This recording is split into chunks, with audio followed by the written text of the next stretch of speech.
আমায়াবার উমর দারস দিল দাওয়ালির মতো বীর সেনানী জগাতে নিখিল দাও প্রভু দাও আমায়াবার উমর দারস দিল দাও প্রভু দাও আমায়াবার উমর হামজাকে দাও ঘরে ঘরে জীবন দিতে অকাতরে আবার কাবা ভাঙতে এলে পাঠাও আবাবিল দাও প্রভু দাও আমায়াবার উমর দারস দিল দাও প্রভু দাও আমায়াবার উমর দারস দিল সচ্চা ঈমান দিয়ে পাঠাও শত সাহাবা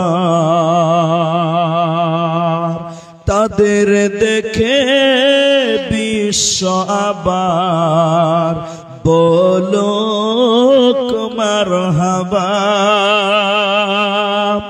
আবার পাঠাও আবু বকর ফিতনা ফাসাদ সুখ সমর অনড় টুট পাহাড় সমান দাও সে মনির মিল দাও প্রভু দাও আমায়াবার উমর দারস দিল দাও প্রভু দাও আমায়াবার উমর দারস দিল দাওয়ালির মতো বীর সেনানী জগাতে নিখিল দাও প্রভু দাও আমায়াবার উমর দারস দিল উপস্থিত চলমান সভার যোগ্যতম সভাপতি স্টেজে উলামায়ে কেরাম অতিথিবৃন্দ আমার সামনে বসে থাকা দিনদার ইমানদার মুমিন ভাই সকল দিনের কণ্ঠারি দোয়ার কণ্ঠারি মুরব্বী সমাজ স্নেহের কচি কাঁচা পর্দার অন্তরালে বসে থাকা অবলা সরলা মা ও বোনেরা প্রাণ প্রিয় পূর্ব মোহনপুর মাছমারি সাবধান করণদিঘি উত্তর দিনাজপুরবাসী প্রশংসা সেই মহান মনিবের দরবারে যে আল্লাহ আমাদেরকে এক হিফজুল কোরআন মাদ্রাসা কেন্দ্রিক আয়োজিত মাহফিলে বসিয়ে কোরআন এবং হাদিসের কথা বলার শোনার যিনি তৌফিক ইনায়াত করেছেন সেই মহান মনিবের দরবারে শুকরিয়া আদায় করি। আমরা সকলেই একবার বলি যারা আছি আলহামদুলিল্লাহ। দরুদ ও সালাম বর্ষিত হোক সরকারে কায়নাত তাজদারে মাদানী নবী কুল শিরোমণি ইমামুল আম্বিয়া নবী মক্কি নবী মাদানী নবী আহমদ নবী মুহাম্মদুর রাসূলুল্লাহ সাল্লাল্লাহু আলাইহি ওয়াসাল্লাম। আল্লাহুম্মা আমিন। আল্লাহুম্মা সাল্লি আলাইহি আল্লাহুম্মা বারিক আলাইহি। মুহতারাম ভাইও বুজুর্গ দোস্ত, যারা আপনারা শ্রোতা হিসেবে এসেছেন, আমি আপনাদেরকে একটা বিষয় শোনাবো, কিন্তু শুরুতে আমি 2-3 মিনিট 2-4টা কথা বলছি যেগুলো আপনি গুরুত্ব দিয়ে বুঝার চেষ্টা করেন এবং মানার চেষ্টা করেন। সেগুলো কি? আমার দিকে দেখেন, আমার দিকে দেখেন, পেছনে তাকাবেন না। আপনারা যারা এসেছেন, রাত 10টা পার হয়ে গেছে। এখন এই যুগের মানুষেরা এখন এত তাড়াতাড়ি ঘুমায় না।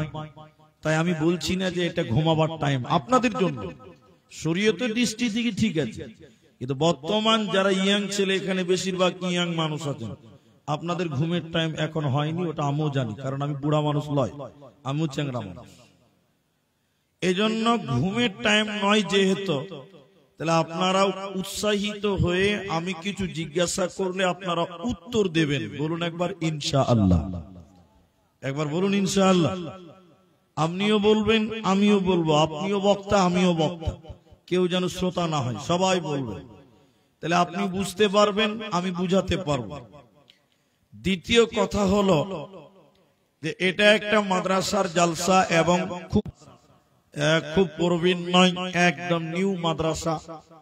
আর্থিক কিছু দান আপনারা করলেন, এবার আমি কিছু বলবো, এখন আপনারা শুনবেন। এই নিয়তে যারা এসেছেন, আমি আশা করব আমার মা বোনেরা আপনারাও কিছু পাবেন বলে আমি আশা রাখছি। আজকে আমার আলোচ্য বিষয় হলো হিদায়াত। অনলি হিদায়াত সম্পর্কে কোরআন থেকে কিছু কথা আপনাদের শোনাবো, হাদিস থেকেও কিছু কথা আপনাদেরকে শোনাবো। আপনি আল্লাহর কাছে যতগুলো চাওয়ার জিনিস আছে বান্দার কাছে, বান্দার যত প্রয়োজন আছে আল্লাহর কাছে চাওয়ার, তার মধ্যে সবচেয়ে গুরুত্বপূর্ণ চাওয়ার নাম হলো হিদায়াত। সবাই বলুন, কি বললাম? হিদায়াত। কারণ আপনি জান্নাত চাইতেই পারেন, ওটা জায়েজ আছে, দরকার আছে। আপনি জাহান্নাম থেকে বাঁচার জন্য দোয়া করতেই পারেন, ওটা দরকার আছে, ওটা প্রয়োজন আছে, ওটা জায়েজ আছে। কিন্তু এই জান্নাত জাহান্নাম এগুলোর মূল যে বিষয়, সেটার নাম হলো হিদায়াত। কারণ যদি আপনি হিদায়াত না পান, সোজা রাস্তা না পান, তাহলে আপনি যতই দোয়া করেন আল্লাহর কাছে, আল্লাহর জান্নাত পাওয়া যাবে? সবাই বলুন, যাবে না। তাহলে জান্নাত জাহান্নাম পাওয়ার সবচেয়ে বড় মাধ্যম হলো হিদায়াত পেতে হবে। কারণ যে হিদায়াত পেল না, ও লোকটাকে আল্লাহ কখনো জান্নাত দিতে পারে না, আল্লাহ জান্নাত দেবে না। এজন্য আল্লাহর কাছে চাও, চাও। আল্লাহ বলছেন উদউনি উদউনি আস্তাজিব লাকুম, তোমরা আমার কাছে ডাকো, তোমরা আমার কাছে চাও, তোমরা আমার কাছে দোয়া করো, আমি তোমাদেরকে দেব। পৃথিবীর মালিকের কাছে চাইলে রাগ করে, না চাইলে খুশি হয়। এদিকে এদিকে এদিকে দুনিয়ার বাদশার কাছে চাইলে রাগ করে, না চাইলে খুশি হন। পৃথিবীর বাচ্চার কাছে চাইলে রাগ করে, না পাইলে বড্ড, না চাইলে বড্ড খুশি হন। আর আল্লাহর কাছে চাইলে খুশি হন, আল্লাহর কাছে না চাইলেই আল্লাহ নারাজ হন। বলুন সুবহানাল্লাহ। এই জন্য আল্লাহর কাছে চাও। তো চাইবো কখন, এটাও আল্লাহ শিখিয়েছেন, নবী শিখিয়ে দিয়েছেন। আল্লাহ বলছেন, কোরআন কি বলছেন? আল্লাহ বলছেন ওয়াস্তাঈনু বিস-সাবরি ওয়াস-সালাহ, ইস্তাঈনু বিস-সাবরি ওয়াস-সালাহ, তোমরা ধৈর্য এবং নামাজের ভিতরে আল্লাহর কাছে চাও। তাহলে চাওয়া পাওয়ার মিডিয়ার নাম হলো নামাজ। সবাই বলুন, চাওয়া পাওয়া মিডিয়ার নাম কি বললাম? নামাজ। নামাজের ভিতরে চাওয়া যায়। আমি বিতর্কিত কোনো কথা বলছি না। আজ থেকে 20 বছর আগে মুলবিরা মারামারি করেছে আমাদের উস্তাদেরা, যে নামাজের পর মুনাজাত করা যাবে কি যাবে না, জায়েজ না না জায়েজ, সুন্নাত না বেদাত, এ নিয়ে অনেক কিছু হয়ে গেছে। কিন্তু দেখেন, যে লোকটা ন্যূনতম মানের জ্ঞান রাখে নামাজের, ওই লোকটা বলবে আমাকে আর মুনাজাত লাগবে না, যা চাওয়ার আমি নামাজের ভিতরেই পেয়ে দিয়েছি। ঠিক না? নাই? হ্যাঁ বলেন। শোনেন, এদিকে দেখেন, এদিকে দেখেন। এই জন্য নামাজের ভিতরে আল্লাহর কাছে চাইবেন, কি চাইবেন? হিদায়াত চাইবেন। কারণ চাওয়া পাওয়ার মিডিয়ার নাম। সূরা ফাতিহার অনেকগুলো নাম আছে। আপনি 5 মিনিট বসেন, ধৈর্য হারা হয়েন না, আমাকে ওই জায়গাতে আসতে দেন। তো সূরা ফাতিহার যতগুলি নাম আছে তার মধ্যে একটি নাম হলো দুআ। দুআ, দুআ, দুআ মানে চাওয়া, চাওয়া, চাওয়া। তাহলে সূরা ফাতিহাতে চাওয়া পাওয়ার ব্যাপারটা আছে। সূরা ফাতিহাতে কি আছে? চাওয়া পাওয়ার ব্যাপারটা আছে। এই জন্য নবীজি বলেছেন লা সালাতা লিমান লাম ইয়াকরা।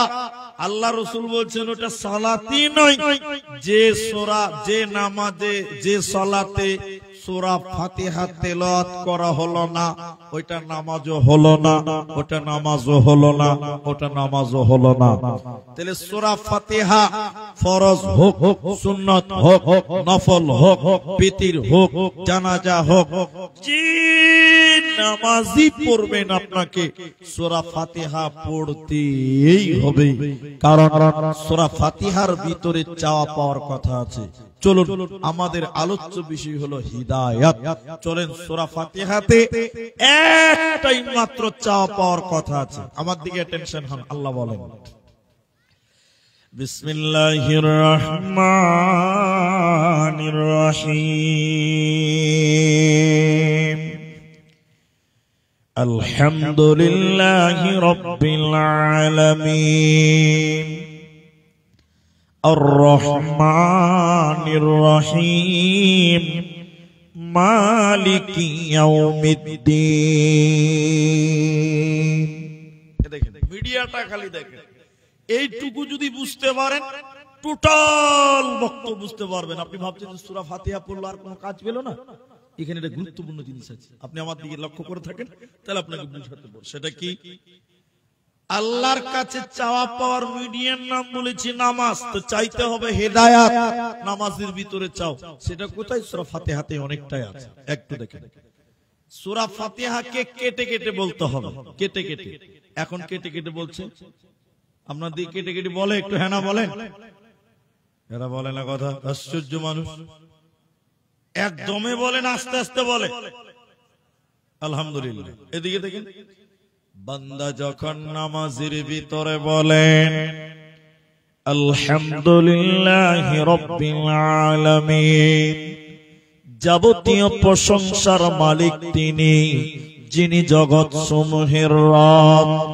আমার নবীজি বলছেন এ কথা বান্দা বলে, মাঝখানে আমার আল্লাহ জবাব দেন। আপনি যখন আয়াতে দাঁড়িয়ে যান যে যাবতীয় প্রশংসার মালিক হলো আল্লাহ, তখন আমার আল্লাহ মাঝখানে বলেন আমার বান্দা আমার প্রশংসা করছে। এরপরে বান্দা যখন বলেন আর রহমানির রহিম, আয় আল্লাহ আপনি চরম পরম দয়ালু, অতি মেহেরবান, তখন আমার আল্লাহ নামাজের ভিতরে বলেন আমার বান্দা আমার সিফাত বর্ণনা করছে, আমার গুণ বর্ণনা করছে।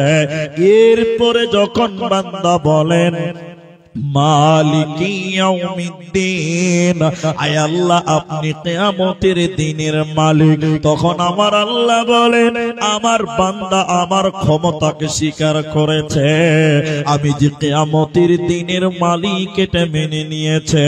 এরপরে বান্দা যখন নামাজের ভিতরে বলেন ইয়াকা না'বুদু, তোমারই ইবাদত করি, ওয়া ইয়াকা নাস্তাঈন, তোমারির কাছে সাহায্য চাই। আমার আল্লাহ বলেন বান্দা তুমি আমার এত প্রশংসা করছো কেন? বান্দা তুমি আমার এত তারিফ করছো কেন? বান্দা যখন বলে তোমারই ইবাদত করি, তোমারির কাছে সাহায্য চাই, আমার আল্লাহ বলে বান্দা কি সাহায্য চাইছিস তুমি বলো, কি সাহায্য তুমি চাও তুমি বলো। আল্লাহ দেখছে বান্দা চাইতে জানে না, তো আমার আল্লাহ শিখিয়ে দিয়েছে বান্দা তোরা বল ইহদিনাস সিরাতাল মুস্তাকিম, আয় আল্লাহ তুমি হিদায়াতের রাস্তাটা দাও, সিরাতে মুস্তাকিমটা দাও, জান্নাতের রাস্তাটা দাও। সিরাতাল্লাযীনা আন'আমতা আলাইহিম, যাদের প্রতি তুমি রাজি ছিলে তাদের রাস্তাটা দাও। সাহাবীদের রাস্তা দাও, সাহাবীওয়ালা রাস্তাটা আমাদেরকে দাও। জান্নাতের রাস্তাটা দাও। সিরাতাল্লাযীনা আন'আমতা আলাইহিম গায়রিল মাগদুবি আলাইহিম ওয়ালাদ-দাল্লিন। আর যারা ভ্রান্ত, যারা ইহুদি, যারা নাসারা, যারা বৌদ্ধ, যারা বদমাশ, যাদের প্রতি আল্লাহ তুমি নারাজ, যাদেরকে তুমি পছন্দ করনি, আল্লাহ তুমি তাদের রাস্তাটা দিও না। আর যাদের প্রতি তুমি রাজি ছিলে আল্লাহ, ওই সাহাবীওয়ালা রাস্তাটা, ইহদিনাস সিরাতাল মুস্তাকিম, আয় আল্লাহ জান্নাতের রাস্তা, হিদায়াতের রাস্তা, সাহাবীওয়ালা রাস্তাটা তুমি আমাদেরকে দাও। এই কথা বলার পর সবাই মিলে বলেন গায়রিল মাগদুবি আলাইহিম ওয়ালাদ-দাল্লিন। বলুন আমিন। এত সুন্দর কথা বলছি তো আমিন বলবেন না? যে আমিন মানে কি? আল্লাহ কবুল করো। আমিন, আল্লাহ তুমি কবুল করো। তাহলে এত সুন্দর দোয়া, এজন্য সূরা ফাতিহার নাম কি বললাম? দোয়া। দোয়া, দোয়া মানে চাওয়া। তাহলে সূরা ফাতিহার চাওয়ার কি আছে? সেটা হলো ইহদিনাস সিরাতাল মুস্তাকিম, আয় আল্লাহ তুমি হিদায়াতের রাস্তাটা দাও। তাহলে সবাই একবার বলেন আমার সঙ্গে, তাহলে আল্লাহর কাছে চাইবো কি বললাম? এরা বলে না কি চাইবেন? হেদায়েত। কেউ কেউ ভাবছে যে বহু চাইলে ভালো হবে নাকি, বিয়ে হয়নি তো এটা বলতে লজ্জা কিসের? যে ভাই আল্লাহর কাছে যা চাইবেন তাই পাবেন, ওটাও বলবেন মাঝে মাঝে। জি, আল্লাহর কাছে সবচেয়ে মূল্যবান চাওয়ার বিষয়টার নাম হলো হিদায়াত। কিন্তু সমস্যা এক জায়গাতে আছে। সমস্যা কোন জায়গায় জানেন? আমরা নামাজ পড়ি, মনোযোগী হয় না। মনোযোগী আসে না। কেন আসে না বলেন তো? কি যে বলে ও নিজেও জানে না, ও যে কি বলছে নামাজে ওটাও জানে না। আর আপনাদের সাধারণ যারা মানুষ, এরা মনে করে যে আরবি মানেই হাদিস আর কোরআন, কিন্তু আরবি মানে কি হাদিস কোরআন? হ্যাঁ, গানের আওয়াজ আসছে, বক্স বাজছে। তাহলে আরবি মানে হাদিস কোরআন নয়। তা আপনি নামাজের কমসে কম মাসনুন দোয়া, এই দোয়াগুলোর অর্থ বুঝেন, আপনি নামাজ পড়বেন, দেখবেন আপনার নামাজ পড়ে অনেক শান্তি পাওয়া যাবে। আর এখনকার মুসল্লিরা এদিকে এদিকে মসজিদে গেট থেকে বলছে আল্লাহু আকবার, আল্লাহু আকবার, তাকবীর পড়ছে মসজিদের গেট থেকে, রেডিমেড তৈরি হয়ে আছে। ও যে কি বলছে ও নিজেও জানে না। হ্যাঁ, এক মৌলভী সাহেব খুতবা দিচ্ছে মসজিদে, বুঝলেন? এই আপনাদের রায়গঞ্জে, বুঝার জন্য বললাম শহরটার নাম রায়গঞ্জ। তো শহরের লোকেরা সুদ খায়, শহরের লোকেরা দুর্নীতিগ্রস্ত, পুলিশেরা ঘুষ খায়।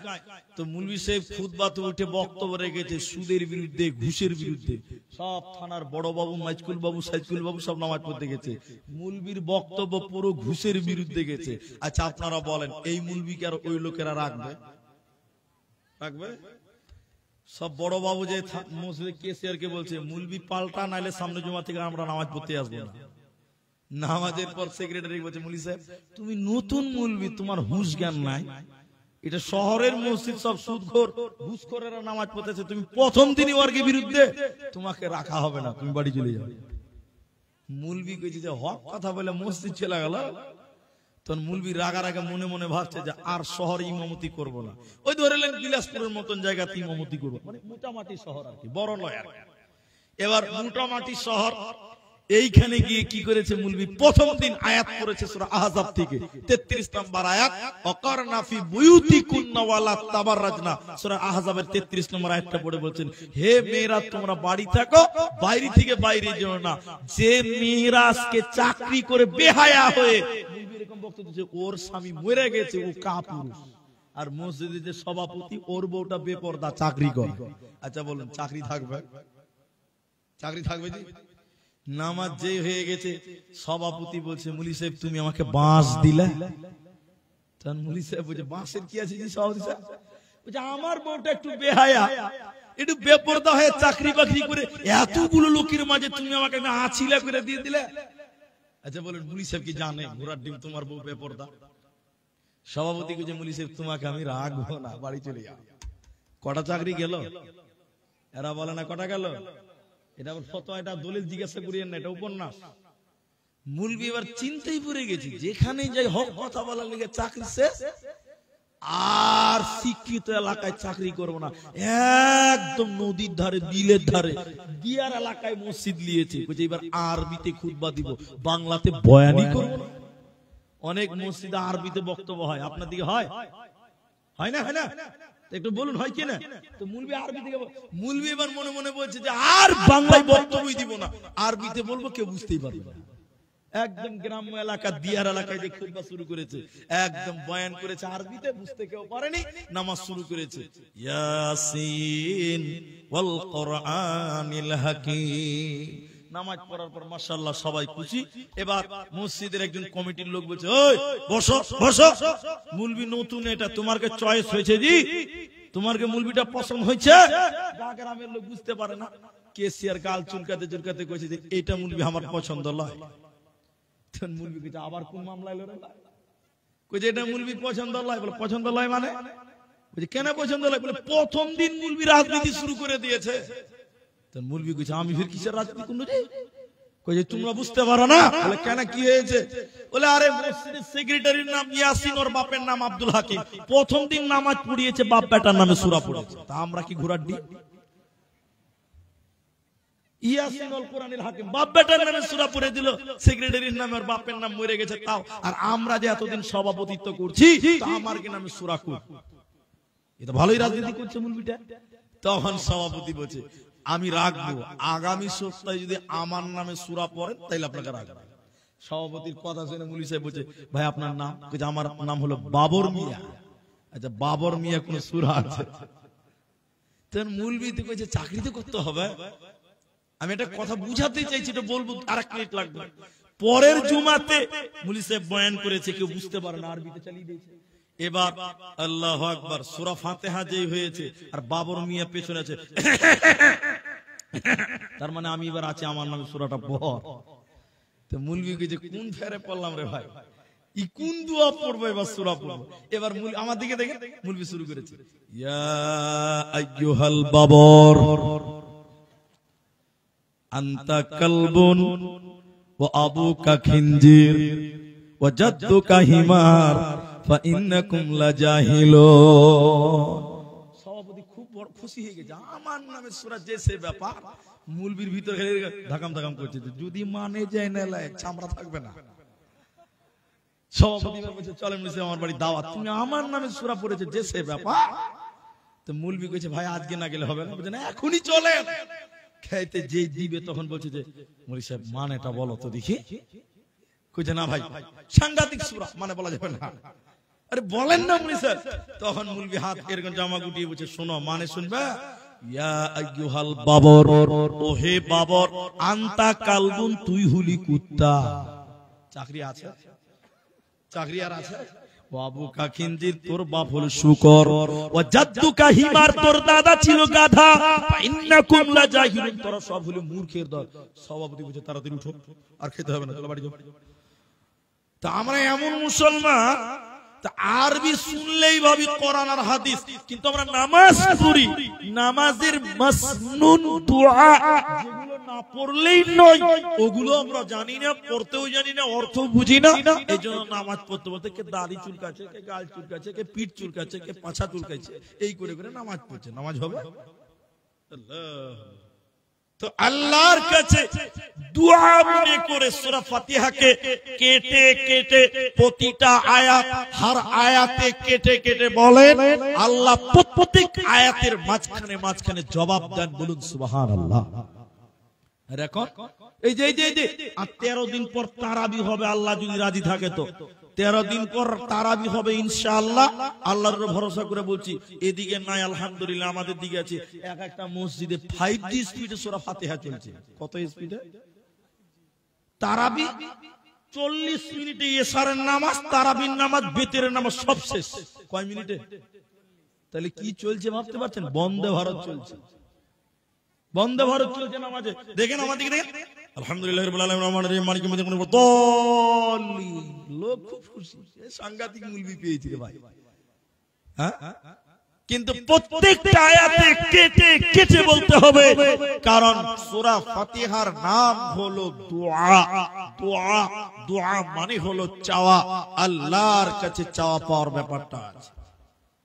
বন্ধুরে আমার, তাহলে আল্লাহর কাছে যেটা চাইবো সেটা হলো হিদায়াত। আল্লাহ হিদায়াত দাও। হিদায়াত নিবেন কোন জায়গা থেকে? মুহাম্মাদুর রাসূলুল্লাহ সাল্লাল্লাহু আলাইহি ওয়াসাল্লাম বলেন, মানিত্তাবাআল হুদা বিগাইরিল কুরআন আদাল্লাহুল্লাহ দাল্লা ইউদিল্লু বিফআল। আল্লাহর নবী বলেন, শোনো হে পৃথিবীর লোকেরা, হিদায়াতের মালিক হলো আল্লাহ, কিন্তু তোমরা কোরআন থেকে হিদায়াত গ্রহণ করো। যে কোরআন ছাড়া অন্য কোথাও হিদায়াতের জন্য যাবে, ও তো হিদায়াত পাবে না, বরং আল্লাহ তাকে গুমরাহ করবে, পথভ্রষ্ট করবে, জাহান্নামী করবে। এই জন্য কোরআনের কাছ থেকে হিদায়াত গ্রহণ করো, কারণ কোরআনটাই হলো আল্লাহর কথা। সবাই একবার বলেন, হেদায়েতের মালিক কে? আল্লাহ। কিন্তু কোরআন থেকে হেদায়েত নিতে হবে, কারণ কোরআনটা কার বাণী? আল্লাহর বাণী। এই জন্য রাসূল বললেন, কোরআন বাদ দিয়ে কেউ যদি অন্য কোথাও হিদায়াতের জন্য যায়, ও হিদায়াত পাবে না, বরং আল্লাহ নিজে তাকে গুমরাহ করবে। আদাল্লাহুল্লাহ, আল্লাহ নিজে তাকে পথভ্রষ্ট করবে। তাহলে একমাত্র কোরআনের কাছ থেকে তোমরা হিদায়াত গ্রহণ করো। হিদায়াতের মালিক আল্লাহ, আমরা মুলবিরাও হিদায়াত দিতে পারবো না। দেখবেন দেখবেন হিদায়াতের মালিক নবীও নয়। হিদায়াতের মালিক কে নয় বললাম? নবীও নয়। ইতিহাস দেখেন, আয়াত পড়বো শুনেন। আল্লাহর নবীর এক চাচা, তিনার নাম ছিলেন আবু তালেব। নবীজির বিপদের সঙ্গী। নবীজিকে যখন কাফেরেরা মেরে, পাথর মেরে শরীরে রক্তাক্ত করে দিয়েছিল, নবীজি কাঁদতে কাঁদতে বাড়িতে এসেছে। আবু তালেব সিংহাসনে বসে থাকতো, বড় লোক ছিল, সিংহাসনে বসে থাকতো। ভাতিজা মুহাম্মাদের শরীরে রক্ত দেখে সিংহাসন থেকে দাঁড়িয়ে বলতে, ও বেটা মুহাম্মদ, ও ভাতিজা মুহাম্মদ, তোমাকে কে মেরেছে তার নামটা একবার বলো। মুহাম্মদ তুই বল, তোর শরীরে কে রক্ত জড়িয়ে তার নামটা একবার বল, তার বংশ বুনিয়াদ আরবের বুকে রাখবো না। কিন্তু নবীজি বলতেন, চাচাজি আমাকে যে মেরেছে তার প্রতিশোধ নিতে হবে না, আপনি শুধু একবার জবানে কালেমা লা ইলাহা ইল্লাল্লাহ, একবার শুধু শাহাদা পাঠ করে নিন, একবার শুধু কলেমা পড়ে নিন, আমার শরীরের ব্যথা সব দূর হয়ে যাবে।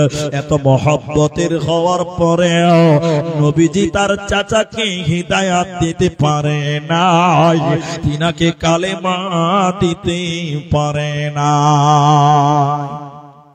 আবু তালেব যখন মৃত্যু শয্যায় শয়িত হয়েছে, মৃত্যুর অন্তিম মুহূর্তে বিশ্ব নবী চাচাকে বললেন, চাচা একবার কালেমা পাঠ করে নেন, শাহাদা পাঠ করে নেন, আমি আল্লাহকে কি করে বুঝাতে হয় বুঝিয়ে আপনাকে জাহান্নাম থেকে পরিত্রাণ দেব, আপনি শুধু একবার কালেমা পড়ুন। চাচার ডান দিক বাঁ দিকে উতবা সাইবা আবু জেহেলেরা ছিল।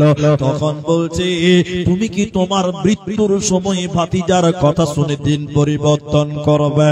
এই রকম তাকে লালসা দেখিয়েছিল, এই রকম তাকে লোভ দেখিয়ে তাকে ভুল বুঝিয়েছিল। আল্লাহর নবী মৃত্যুকালে বললেন, চাচা কালেমা পড়ো, কিন্তু কালেমা দিতে পারে না। নবীজি বললেন, চাচা যদি পড়তে না পারেন, আমি নিজে কালেমা পড়ছি, আপনি ঠোঁটটা শুধু নড়ান, আপনি আমার সঙ্গে ঠোঁটটা শুধু নড়িয়ে সাক্ষী দিয়ে দেন, কিয়ামতের দিন আল্লাহর সঙ্গে বুঝে নিব আমি, আপনাকে জাহান্নাম যেতে হবে না।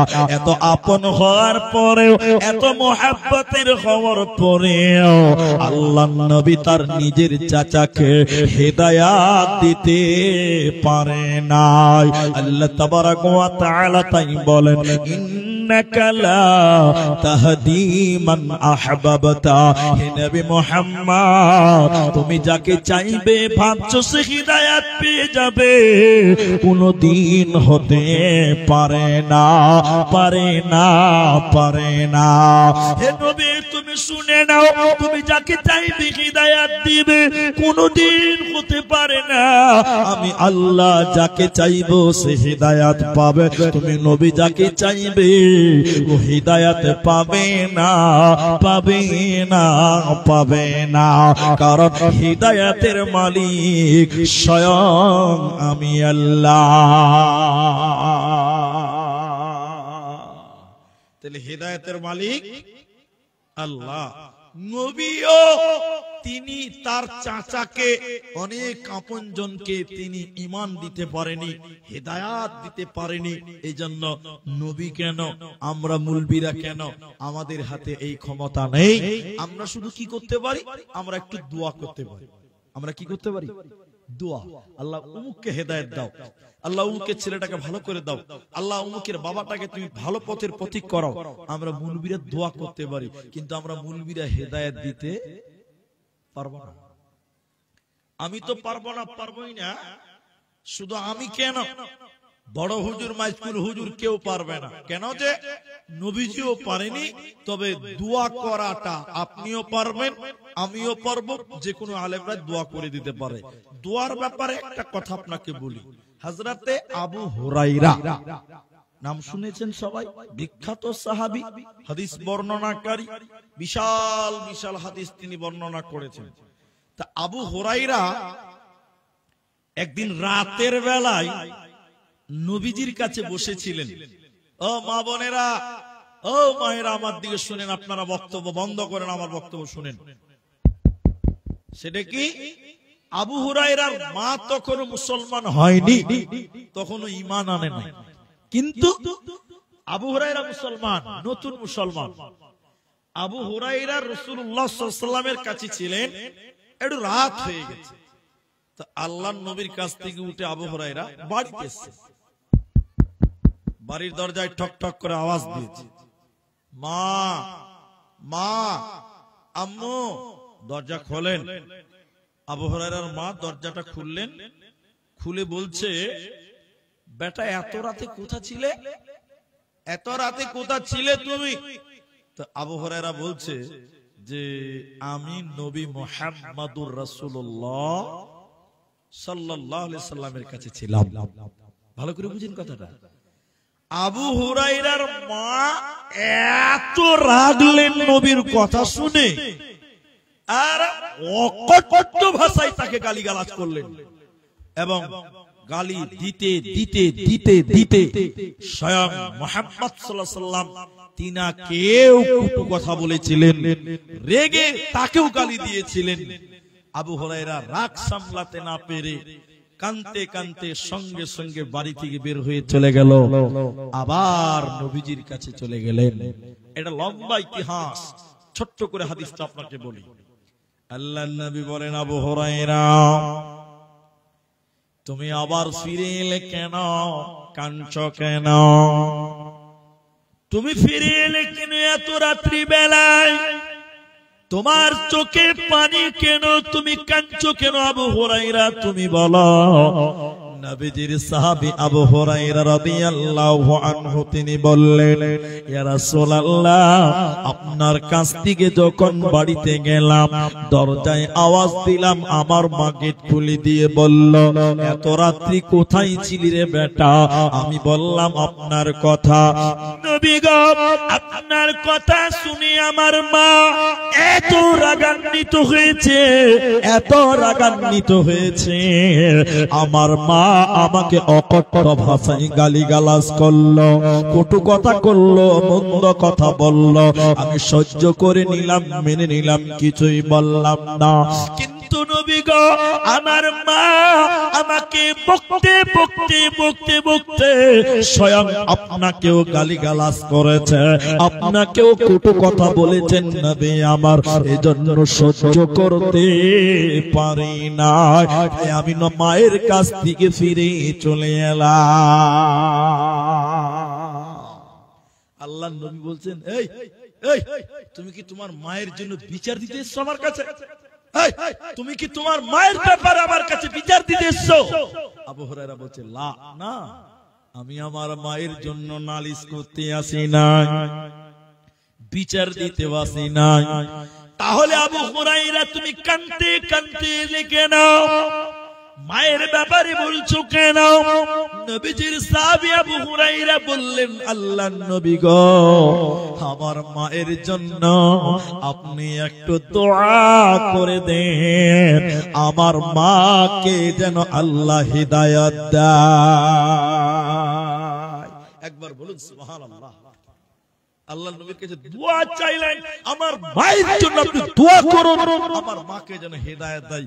হাদিসের কিতাবে স্বর্ণ অক্ষরে লেখা আছে, আল্লাহর নবী দোয়া করলেন, আল্লাহুম্মা হদি উম্মে আবি হুরায়রা, আল্লাহুম্মা হদি উম্মে আবি হুরায়রা।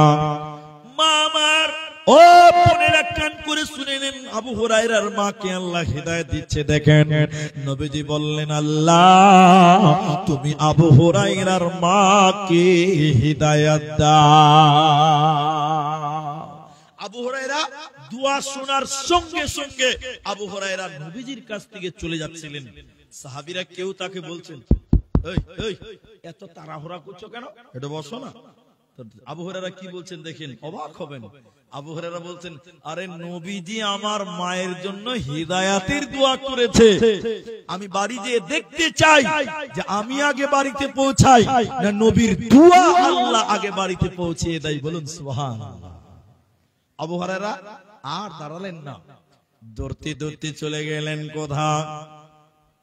দৌড়তে দৌড়তে বাড়িতে গেলেন। এবার দ্বিতীয়বার বাড়িতে দরজায় আওয়াজ করলেন, আবু হুরায়রার মা গেটটা খুলে দিলেন। আবু হুরায়রার মায়ের এদিকে এদিকে এদিকে দেখেন, চুল ভিজা, চুল দিয়ে বিয়ে বিয়ে বিয়ে বিয়ে পানি পড়ছে। এটার মুরাদ হলো এক্ষুনি তার মা গোসল করেছে। আল্লাহর নবীর সাহাবী আবু হুরায়রা বলেন, দ্বিতীয়বার মা গেট খুললো, মা গোসল করে গেটের কাছে দাঁড়িয়ে ছিল। আমাকে আমার মা বলতে লাগলো, বেটা রে, আমি তোমাকে বকেছি, অন্যায় করেছি, তুমি তো খারাপ মানুষের কাছে যাও নাই বেটা। বেটা, নবীকে বকে আমি অন্যায় করেছি রে বেটা, তুমি যাও, আমাকে নিয়ে তুমি চলো, নবীজির কাছে চলো, আমি কালেমা পড়ে ঈমান আনতে চাই। রাতে আবু হুরায়রা বললেন, আল্লাহ আমার চাইতে নবীর দোয়া আল্লাহ তুমি আগে বাড়িতে পৌঁছে দিলে, আল্লাহর নবীর দোয়া আল্লাহ কবুল করেছে। এজন্য শুনে নাও, হেদায়েতের একচ্ছত্র মালিকানা আল্লাহর। আমরা শুধুমাত্র দোয়া করতে পারি, আল্লাহ তুমি একে হেদায়েত দিও দাও। আর মুসলমান, তুমি নিজেকে আল্লাহর কাছে হেদায়েত কামনা করো, কারণ আল্লাহর কাছে চাওয়ার বিষয়টার নাম হলো ইহদিনাস সিরাতাল মুস্তাকিম। আয় আল্লাহ হিদায়াত দাও, সোজা রাস্তা দাও, সাহাবিয়ালা ঈমান তুমি দাও, জান্নাতের রাস্তা দাও, যে রাস্তা দিলে আমরা জান্নাতে যেতে পারবো। এদিকে দিকে যখন নামাজ পড়েন আর দোয়া বলেন, ওই যে বলেছি কি বলেন কিছু বুঝেন না, আর আপনারা মনে করেন আরবিতে গালি দিলে দোয়া। এদিকে দেখে তাশাহুদের বৈঠকে বসছেন, কিন্তু একটা সাজদা দিলেন, মাঝখানে বসলেন, আবার সাজদা দিলেন। ওই যে মাঝখানে বসলেন এটাকে জুলুস, এই যে বসলেন বৈঠক, দুই সাজদার মাঝখানে এখানে একটা দোয়া বলতে হয়, বলতে হয় না গো? দোয়াটা জানেন তো? আল্লাহুম্মা গফিরলি ওয়ারহামনি ওয়াহদিনি ওয়াআফিনি ওয়ারযুকনি, মতান্তরে অজবুরনি, কোন কোন রাওয়ায়াতে আছে। তাহলে আল্লাহুম্মা গফিরলি, আল্লাহ তুমি আমাকে মাফ করে দাও, ওয়ারহামনি আমাকে রহম করো, আমার প্রতি দয়া করো, ওয়াহদিনি আল্লাহ তুমি আমাকে হিদায়াত দাও। তাহলে সবাই বলুন, হিদায়াত চাইবো কার কাছে? আল্লাহর কাছে। আল্লাহর কাছে হিদায়াত চাও। কখন কিভাবে হিদায়াত পাবেন আপনি জানেন না, আল্লাহ আপনাকে হিদায়াত দিবে, চাইতে হবে আল্লাহর কাছে। তাহলে আরেকবার সবাই বলুন, হিদায়াতের মালিক। আমাদের এক মুলবি সাহেব মাদ্রাসা শিক্ষক ছিলেন, ইনাদের মতন আলেম, বড় আলেম, আমরা ছোট, ইনারা বড়। আমার দিকে দেখেন, উনি জুমার দিন খুতবা দিয়েছেন, হিদায়াতের মালিক আল্লাহ। আল্লাহ যাকে চাইবে হিদায়াত দিবে, আল্লাহ যাকে চাইবে না হিদায়াত পাবে না। আল্লাহ যা চাইবে তা হবে, আল্লাহ যা চাইবে না তা হবে না। একটা লোক রাস্তাতে মুলবি সাহেবকে ঘিরে নিয়েছে, এই এদিকে দেখেন, রাস্তাতে মুলবিকে ঘিরে নেবে, এই মুলবি দাঁড়াও, কি হয়েছে? বলছে আল্লাহ যা চাইবে তাই হবে, আল্লাহ যা চাইবে না তা হবে না। তাহলে আমি নামাজ পড়ি না, আল্লাহ আমাকে নামাজ পড়াচ্ছে না, তাই আমি পড়ি না। কি যুক্তি দেখলেন? কি যুক্তি, সাংঘাতিক যুক্তি।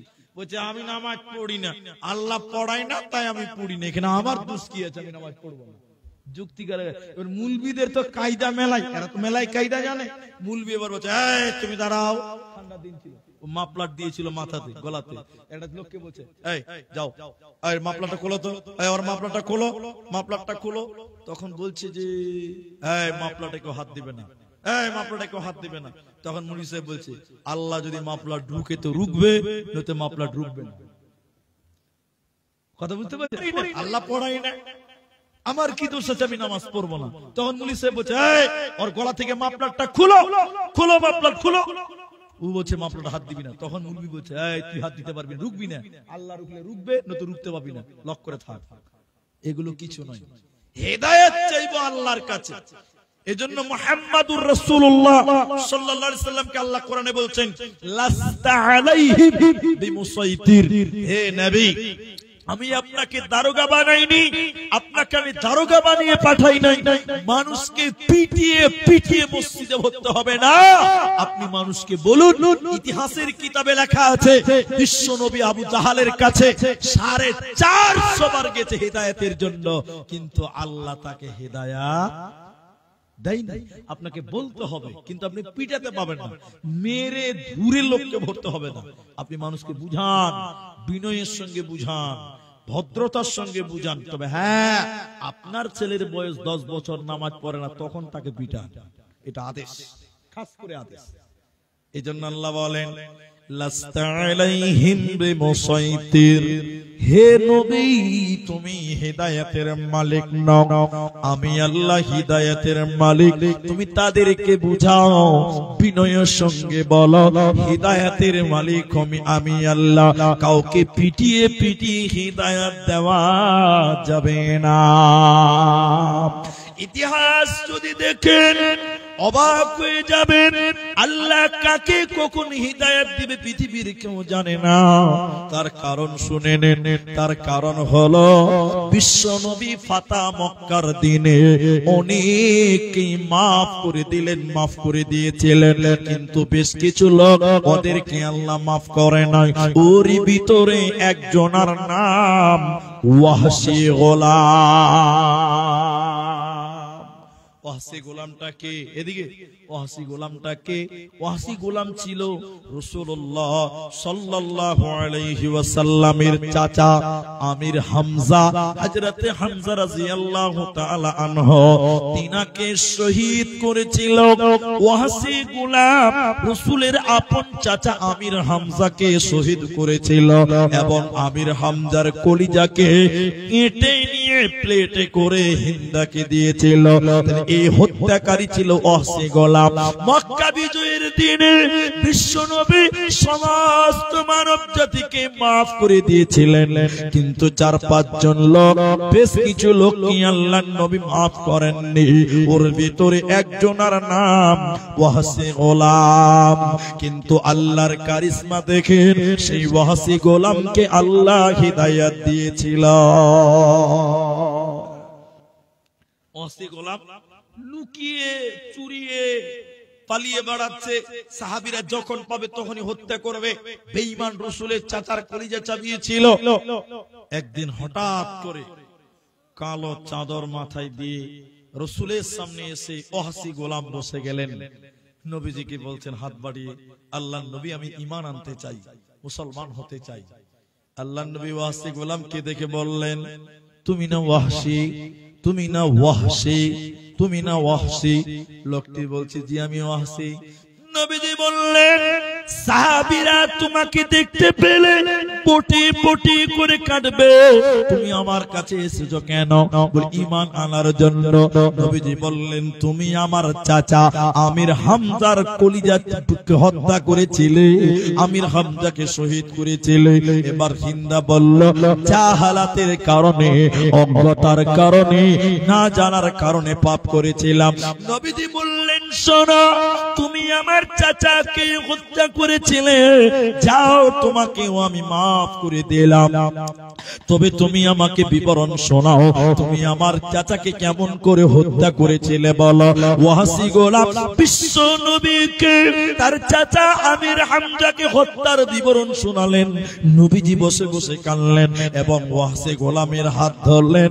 নবীজি তাকে কালেমা পড়ালেন, ঈমান দিলেন, হিদায়াত দিল।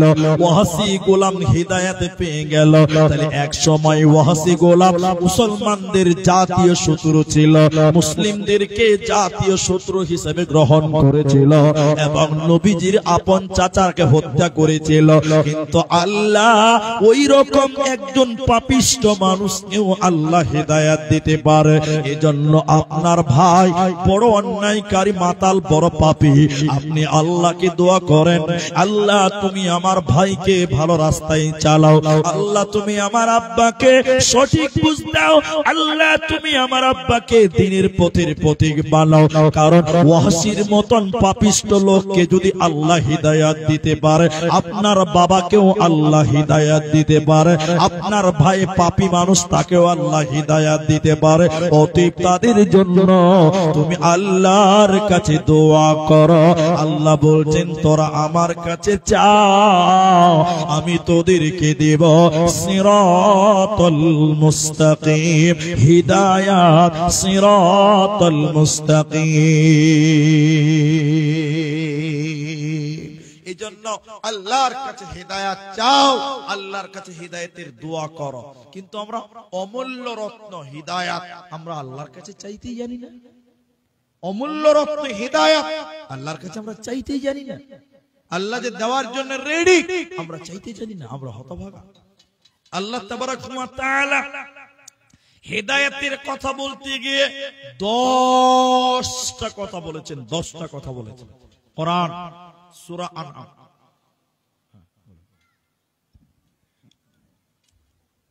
আজকে আমরা বড় সৌভাগ্যবান যে আমাদের এমএলএ মহাশয় উনি স্বয়ং আসতে পারেননি, তবে উনি প্রতিনিধি পাঠিয়েছেন আপনাদের এই জালসার জন্য।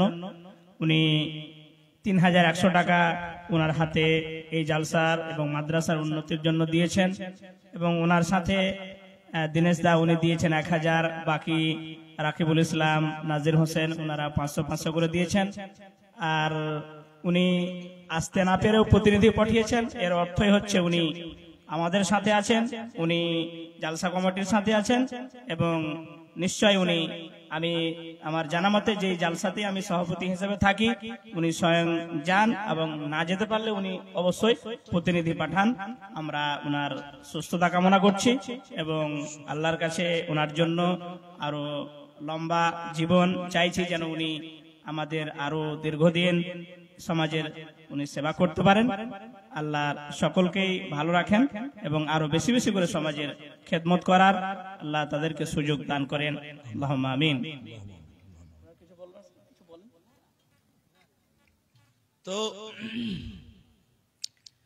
আলহামদুলিল্লাহ, কথাটা খুব ভালো লাগলো এবং আমি এমএলএ সাহেবকে আমিও ব্যক্তিগতভাবে খুব ভালোভাবে চিনি এবং তিনিও খুব মানে মাদ্রাসার প্রতি খুব আগ্রহী, সব জায়গায় দেখতেও পাওয়া যায় ওনাকে। দেখ আলহামদুলিল্লাহ, আমরা সবাই দোয়া করি আল্লাহ যেন তাকে কামিয়াবি দান করেন, তার নেক উদ্দেশ্য পূরণ করেন। তো তো আমরা এই কামনাই করব যে তার যে মনের আরমান, ভালো আরমান, সেগুলো যেন আল্লাহ পূরণ করে দেয়।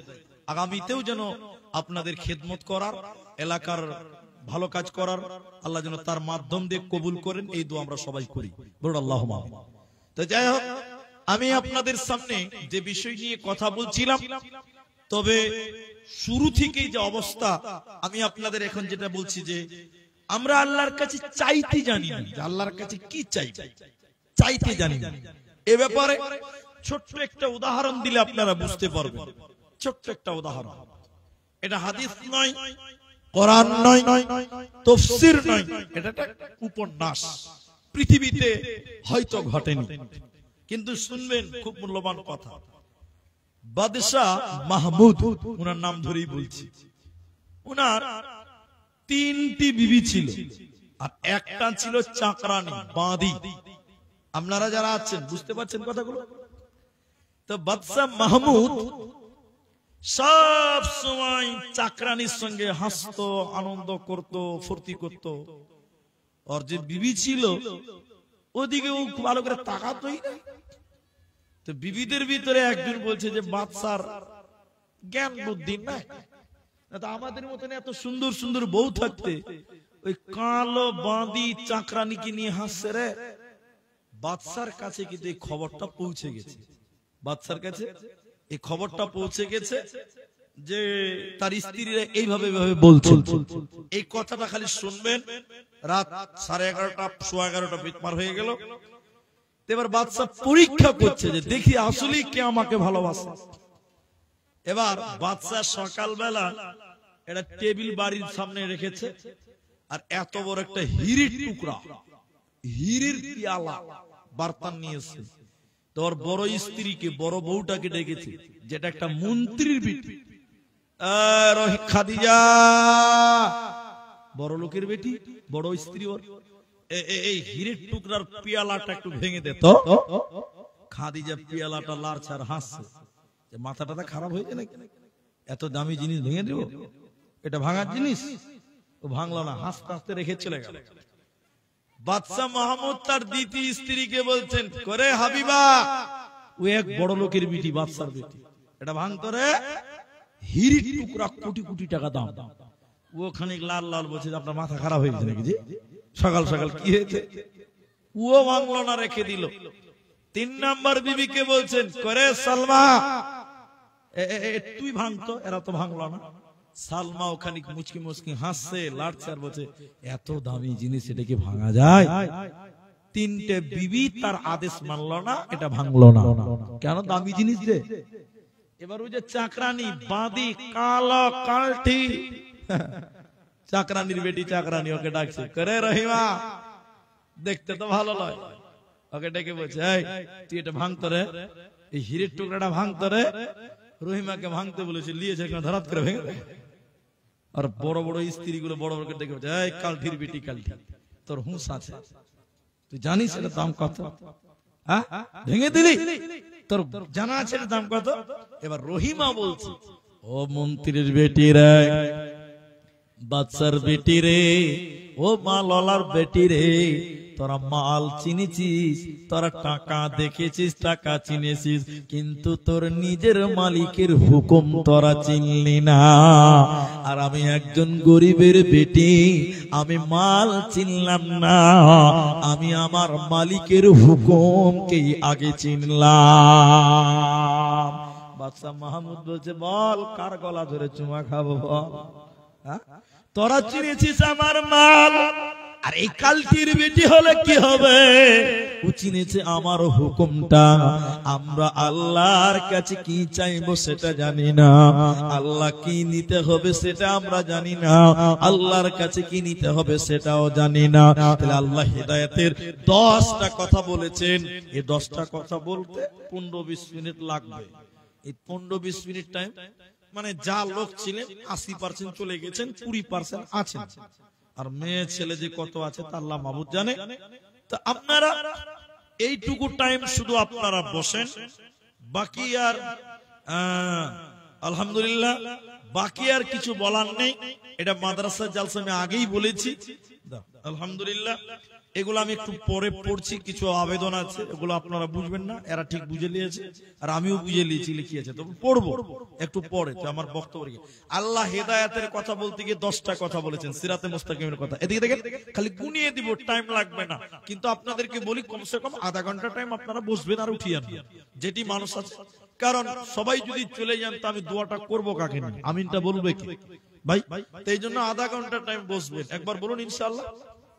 জি শুনেন, আল্লাহ বলেন, 1 শিরকের মতন গুনাহ করবে না, 2 নম্বর মা বাপের সঙ্গে ভালো ব্যবহার করবে, 3 নম্বর সন্তান কতল করবে না, 4 নম্বর আল্লাহ বলেন ফাহিশা কাজের কাছে যাবে না, 5 নম্বর আল্লাহ বলেন মানুষ মার্ডার করবে না, তবে হকের সঙ্গে মারা যায়, 6 নম্বরে এতিমের মাল ভক্ষণ করবে না, 7 নম্বর ওজনে কম দিবে না, 8 নম্বর আল্লাহ বলছেন আমি যা বিধান দিয়েছি তা তোমরা মেনে নাও। আপনার কি না 9 নম্বর আল্লাহ বলছেন বিচারে মিথ্যা সাক্ষী দেবে না। 10 নম্বর আল্লাহ বলেন ওয়াদা চুক্তি ভঙ্গ করবে না। এই 10টা কথা বলার পর আল্লাহ বলেন ওয়া আন্না হাদা সিরাতি মুস্তাকিমা, এটাই হলো আমার রাস্তা, এটাই হলো আমার রাস্তা, এটাই হলো আমার জান্নাতের রাস্তা।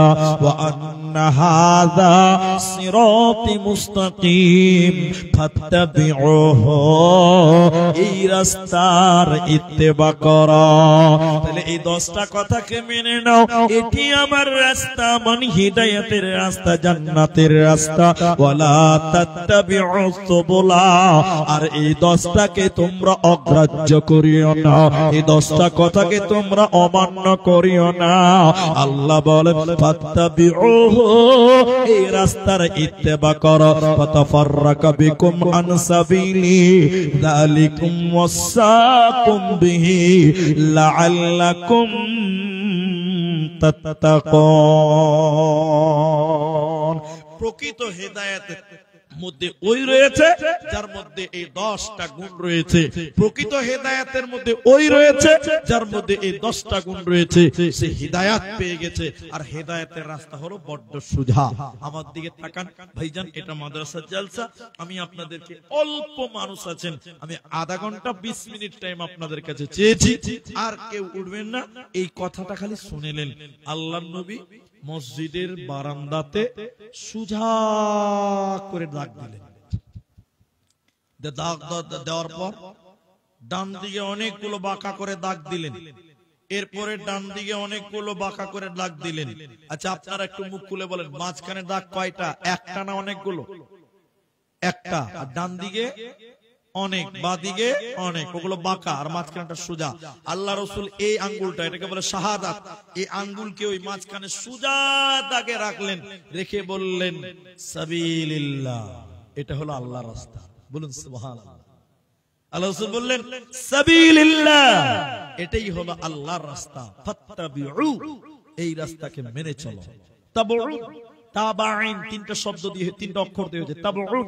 তাবউনের অনেকটি ব্যাখ্যা অর্থ পাবেন, তার মধ্যে তাবউন অনুসরণ করতে হয় এমন করে যেভাবে করে বলা হয়েছে হুবহু। যেমন একটা মানুষ হাঁটছে, ও যেভাবে হাঁটে, যেভাবে পা ফেলে ওইভাবে চলার নাম হলো তাবা বা তাবউন বা অনুসরণ করা। তা আল্লাহ বলেন এই যে 10টা কথা আল্লাহ কোরআনে বললেন, বলছেন এটাই আমার রাস্তা, ফাত্তাবিউহু, এই রাস্তার ইত্তেবা করো, ওয়ালা তাত্তাবিউস সুবুলা, এই রাস্তা থেকে তোমরা বিমুখ হয়ো না, বের হয়ে যেও না, এই রাস্তা তোমাদের একদিন জান্নাতে পৌঁছে দিতে পারে। একবার জোরে বলুন সুবহানাল্লাহ। আর শুরুতে বলেছি অনেক লম্বা আলোচনাকে অনেক কোনো বাদ হয়ে গেছে, অনেক বাদ চলে গেছে, খালি পরিস্থিতির উপরে তাকিয়ে বক্তব্যটা রাখলাম। আপনাদের কি বলেছি? কোরআন থেকে আল্লাহ হেদায়েত নিতে বলেছেন। কোথা থেকে নিতে বলেছেন? কারণ আল্লাহ এই মাছমারি মোহনপুর গ্রামে নেমে আসবে না, এই লোকেরা আমার মতন করে চল, আল্লাহ বলবে না। আল্লাহ ওই জন্য চলার জন্য দিয়েছে কোরআন। চলার জন্য কি দিয়েছে? কোরআন। আর পৃথিবীতে কোরআন যতদিন থাকবে ততদিন মানুষের রাস্তা পাবে, হেদায়েত পাবে, সহজ ভাবে চলতে পারবে জান্নাতের পথে। কোরআন থাকবে না, জান্নাতের রাস্তাও খুঁজে পাওয়া যাবে না, সব অন্ধ হয়ে যাবে। মানে চোখ থাকতেও কানা। চোখ থাকতেও কানা, বুঝেন তো? কোরআন নাই, চোখ থাকতেও কানা। দিন বুঝবেন না, শরীয়ত বুঝবেন না, জান্নাত বুঝবেন না। দিন ধর্ম বুঝতে গেলে সর্বাঙ্গীন দিক থেকে যেটা প্রয়োজন সেটার নাম হলো কোরআন। কোরআন মাজিদ, কোরআন। সেই কোরআনের প্রতিষ্ঠান বর্তমান এই মাদ্রাসার নাম দিয়েছে তাহফিজুল কোরআন। নুরুল হোসেন না কি আছে? তাহফিজুল কোরআন। এই কোরআনের হিফজখানা। আজকে যে দুটো ছেলে পাগড়ি হলো, এই দুটো ছেলের গার্জিয়ান এখানে আছেন? মনে হয় নাই, চলে গেছে। ছাত্ররা পাগড়ি পেয়েছে তো ছেলেরা খুব আনন্দ চলে গেছে। আর জালসা শুনে কি হবে না জি? তো শুনেন যারা এখানে আপনারা আছেন, এই কোরআনের মূল্য আপনি বুঝেন না, আমি বুঝি না, কিন্তু কোরআনের মূল্য যে কত আছে। আল্লাহ বলছেন, নবীজি বলছেন, এই ছাত্রদেরকে কিয়ামতের দিন বলা হবে কোরআন তেলাওয়াত করো আর জান্নাতের দিকে উঠে সিঁড়ি বেয়ে বেয়ে জান্নাতের দিকে যাও। এদের মর্যাদা কত! কোরআন পড়বে আর তারা ওই সিঁড়ি বেয়ে বেয়ে বেয়ে সিঁড়ির লাস্ট প্রান্তে রয়েছে জান্নাত। বলুন সুবহানাল্লাহ। এই ছেলেটা কোরআন পড়তে পড়তে পড়তে পড়তে জান্নাতে যাবেন, আর আপনি ইয়াকা নাবুদু মানে অপমান করলাম না, আপনি কিছুই বুঝেন না, না কোরআন না আরবি নাকি, এরা জান্নাতে যাবে আর আপনি গাল চুলকাবেন। কি হলো রে ভাই? এই গরিবের ছেলেটা জান্নাত চলে গেল। আপনি বড় লোক, আপনার ছেলে বড় লোক, কিন্তু আপনি কোরআন পড়তে পারেন না। সেদিন আফসোস করবেন যে গরিবের ছেলেটা জান্নাত চলে গেল, কোরআন পড়বে আর জান্নাতের দিকে যাবে। আপনি বড় লোক মানুষ, কোরআন পড়তে পারেন না, দেখবেন আর আফসোস করবে, ওয়াকাই চলে গেল রে, গরিবের ছেলেটা জান্নাত চলে গেল রে। আপনি সেদিন পস্তাবেন। কিন্তু কোরআন পড়লেও নেকি হয়, কোরআন শুনলেও নেকি হয়, কোরআন মানলেও নেকি হয়, কোরআনের পেছনে টাইম দিলে নেকি হয়, কোরআনের পেছনে শ্রম দিলে নেকি হয়, কোরআনের পেছনে টাকা দিলেও নেকি হয়। নেকি হবে না ভাই? হবে। আপনি ছেলে দিতে পারেননি, আপনি একটা ভালো পরামর্শ দিবেন এই মাদ্রাসায়, ভাই এটা করলে মাদ্রাসাটা বেশি ভালো হবে, আপনি একটা ভালো পরামর্শ দিবেন। এখনকার মানুষ ভালো পরামর্শ দেয় না, যেটা করলে সর্বনাশ হবে ওইটা দেয়। ঠিক বললাম না ভাই? যেটা করলে 12টা বাজবে ওইটা দিবে, ভালো জিনিস দিবে না। এই জন্য আপনি পরামর্শ দিবেন, আপনি নেকি পাবেন। কোরআনের পরামর্শ দিলেন, কোরআনের প্রতিষ্ঠানে পরামর্শ দেন, নেকি পাবেন। আপনি যদি কিছু টাকাও দান করতে পারবেন তাহলেও আপনি নেকি পাবেন। তাই এখানে যেটি মানুষ আছেন, আমি 5,000 10,000 টাকা চাইলাম না। এ ভাই এই দানের কথা শুনে উঠে গেল। আল্লাহ, কি মোমেন্টের মানুষ আমরা! বলার আগেই চলে গেল। আপনি যদি টাকা না দেন, আপনার কি কলার ধরে নিতে পারবো? কলার যদি ধরে নিয়ে যা, কালকে বলে বলে আব্দুর রহমান শালা বক্তানা ডাকাইত ভাই, কলার ধরে টাকা লিখে গোটা এলাকাতে দুর্নাম করবে। আমি তো কলার ধরতে পারবো না। আমি চাইবো আপনি দিলে দিবেন, না দিলে না দিবেন, এটা পালাবার কি আছে?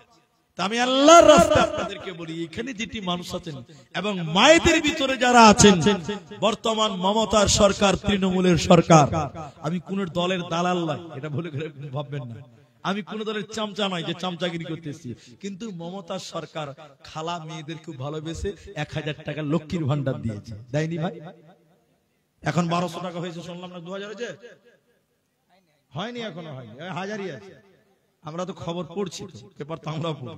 হবে বলছে 1200 টাকা, শুনলাম 1200 খবর পেলাম। তো মায়েদেরকে 1000 মমতা দিয়েছে লক্ষ্মীর ভান্ডার। আজকের এই মাদ্রাসাতে কোন মা কোন বোন যদি মনে করেন যে 1000 টাকা আমার 1 মাসের লক্ষ্মীর ভান্ডারের টাকাটাই মাদ্রাসায় দিলাম, মা জননী আমি আপনার ছেলের মতন আমি আপনার জন্য দোয়া করব, আল্লাহ আপনাকে কাল কিয়ামতের দিনে এই কোরআনের জন্য আল্লাহ আপনাকে সম্মানিত করবেন। আর আপনারা এখানে যেটি মানুষ আছেন 1000 টাকা করে দিবেন, মাত্র 1000 টাকা, 1000 টাকা। ওগুলো রাখেন, ওগুলো পরে। এখানে যারা আছে 1000 টাকা দিবেন, এরকম একজন লোক বলতে পারবেন যে মাওলানা এই কোরআনের জন্য, কোরআনের এই প্রতিষ্ঠানে আমি 1000 টাকা দিলাম, 1000 টাকা। আল্লাহ আপনাকে কামিয়াবি দান করবেন, আল্লাহ আপনাকে সফলতা দান করবেন।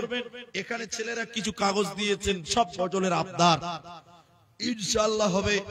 এখানে রেখেছে দিনের তরি গজল, বোরখা পরে চলো গজল, কি লিখবো ভাই বাংলার বাণী গজল, মানে হে ভাবক ভেবে দেখো গজল, এগুলো গজল আমি বলবো ইনশাআল্লাহ। তবে আপনাদের কাছে 1000 টাকা চাইলাম, এখানে যারা আছেন এবং মায়েদের কাছে। মেয়েদের প্যান্ডেলে কেউ আছে দায়িত্বশীল? আসে না, সব পালিয়ে গেছে। মেয়েদের প্যান্ডেলের লোকজন আছে, মা বোন মনে হয় চলে গেছে, কেচার মেচার যার হয় না যে আছে।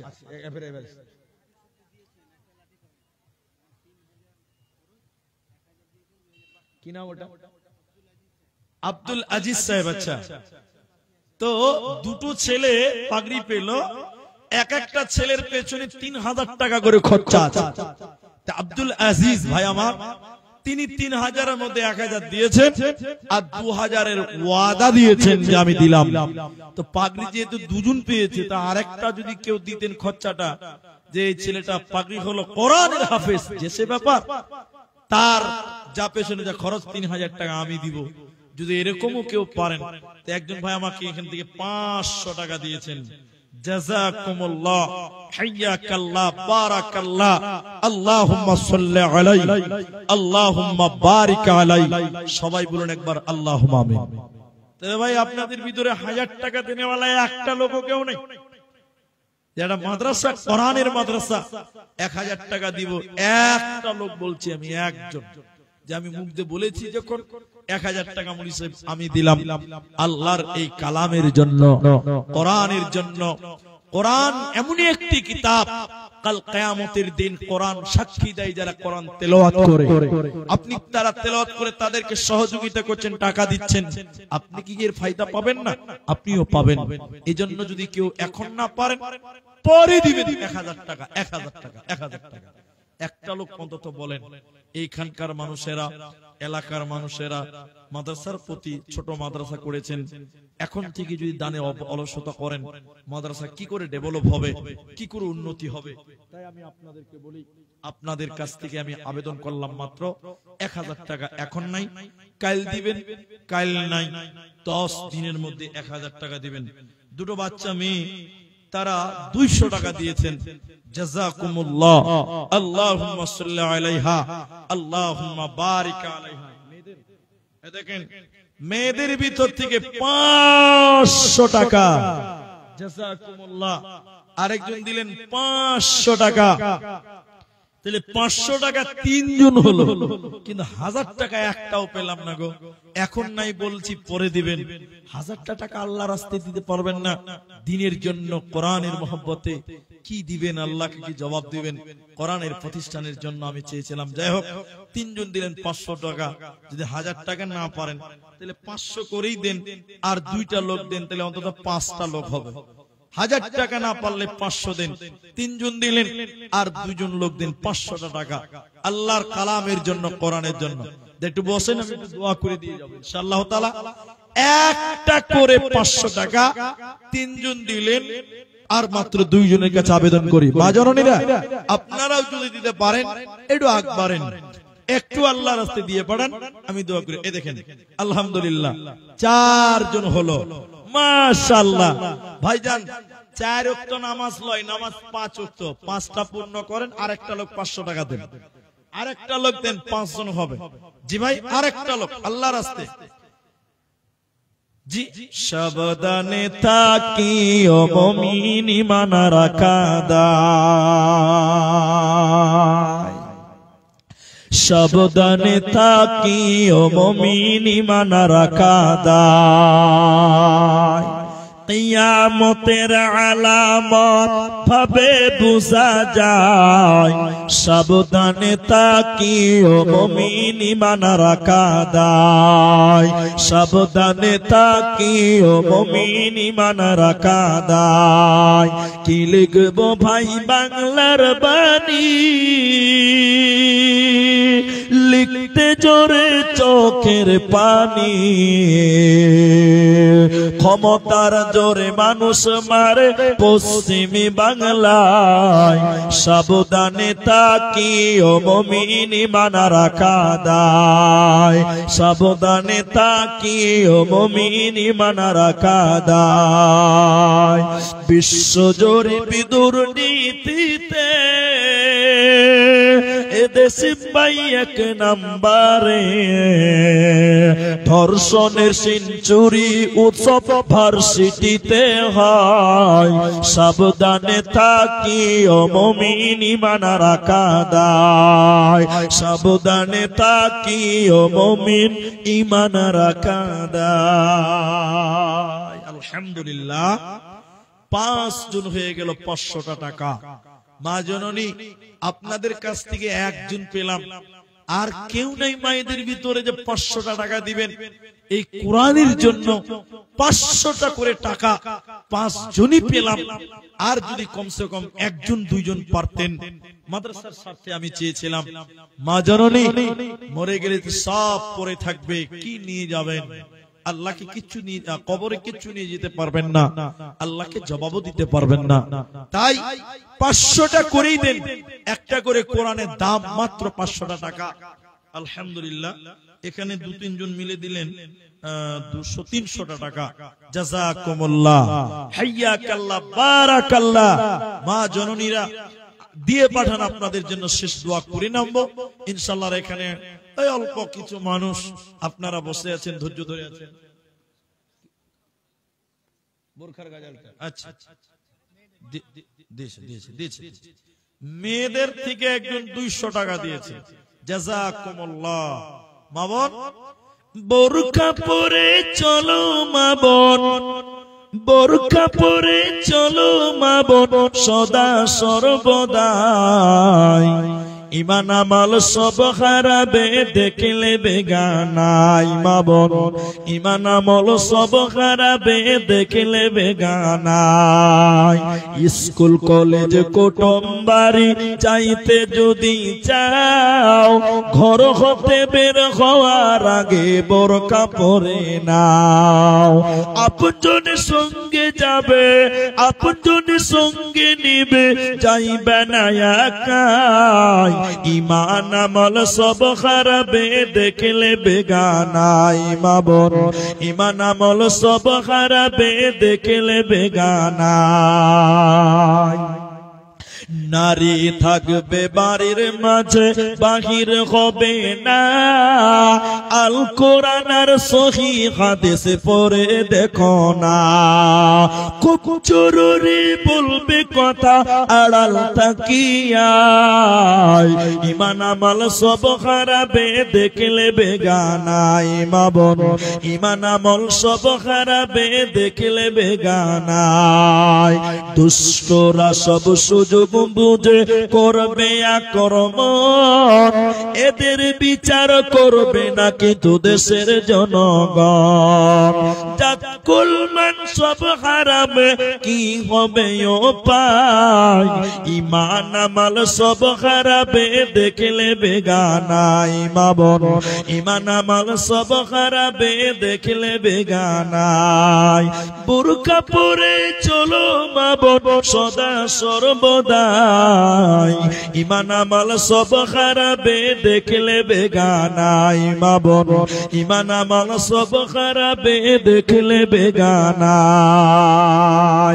এনজিওরা চাকরি দিয়ে জয় করিল মন, স্বাধীনতা পেয়ে নারীরা করছে ইলেকশন। একসঙ্গে কুরসি আলাপ, একসঙ্গে কুরসি আলাপ, বইসা নিরালাই।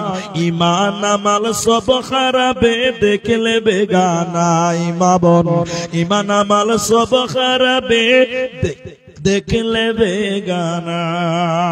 আলহামদুলিল্লাহ, বেশ কিছু টাকা, কেউ 10, কেউ 20, কেউ 50, কেউ 100, যে যেমন পেরেছে দিয়েছেন। আল্লাহ তাআলার কাছে পরিশেষ দোয়া করি, আল্লাহ তাআলা যেন আমাদের সবার দানকে কবুল ও মঞ্জুর করেন। আল্লাহুম্মা আমিন। আমার ভাই 200 টাকা, জাযাকুমুল্লাহ। আরেকজন দিলেন 200 টাকা, জাযাকাল্লাহ, বারাকাল্লাহ। এখানে যারা আছেন কম বেশি সবাই দিলেন। তো ঘড়িতে 12টা বাজতে 5 মিনিট টাইম বাকি আছে।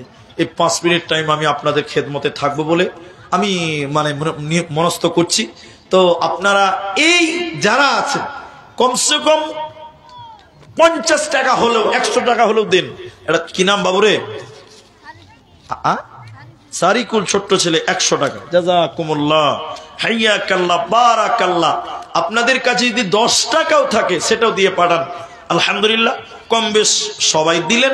আমি আল্লাহর কাছে দোয়া করি আল্লাহ তাআলা যেন আপনাদের এই দানকে কবুল করেন। আল্লাহ তাআলা যেন আপনাদের এই দানের বদৌলতে জাযায়ে খায়ের দান করেন। আমরা বলি আল্লাহুম্মা আমিন। আল্লাহ তাআলা এই মাদ্রাসাকে যেন কবুল করেন। এলাকার জন্য কাল কিয়ামতের দিন এই মাদ্রাসা যেন একটা নাজাতের ওসিলা করে নেন। আল্লাহর কাছে এই দোয়া করি। আল্লাহ তাআলা যারা দান করলেন, যে আশাই করলেন, যে উদ্দেশ্যই করলেন, আল্লাহ প্রত্যেকের নেক উদ্দেশ্য, নেক মাকসাদকে আল্লাহ তুমি পূরণ করো। আমরা বলি একবার আল্লাহুম্মা আমিন। তাহলে আর কেউ নাই। আলহামদুলিল্লাহ, জাযাকুমুল্লাহ। অল্প মানুষের ভিতরে আপনারা যা দিলেন শুকরিয়া আদায় করছি। জাযাকুমুল্লাহ খায়রান। আমি আপনাদের কাছ থেকে বিদায় হচ্ছি। হায়াত বাকি, তৌফের মোলাকাত বাকি। আল্লাহ তাআলা আপনাদের সবাইকে সঠিক পথের প্রতীক করে যেন চলার তৌফিক যেন আল্লাহ দান করেন। আল্লাহুম্মা আমিন। হায়াত বাকি, তৌফের মোলাকাত বাকি। আল্লাহ আমাদের যারা মারা গেছে তুমি তাদের কবর শাস্তিকে মাফ করো। আল্লাহ তাআলা যারা অসুস্থ তুমি তাদের শিফায়ে কামেলা আজরা দান করো। আল্লাহুম্মা আমিন। আল্লাহ আমরা যারা বেঁচে আছি জীবনের গুনাহ খাতা মার্জনা করো। আল্লাহুম্মা আমিন। আল্লাহুম্মা সাল্লি আলাইহিম, আল্লাহুম্মা বারিক আলাইহিম। ওয়া আখিরি দাওয়ানা আলহামদুলিল্লাহি রাব্বিল আলামিন। আসসালামু আলাইকুম ওয়া রাহমাতুল্লাহি ওয়া বারাকাতুহু।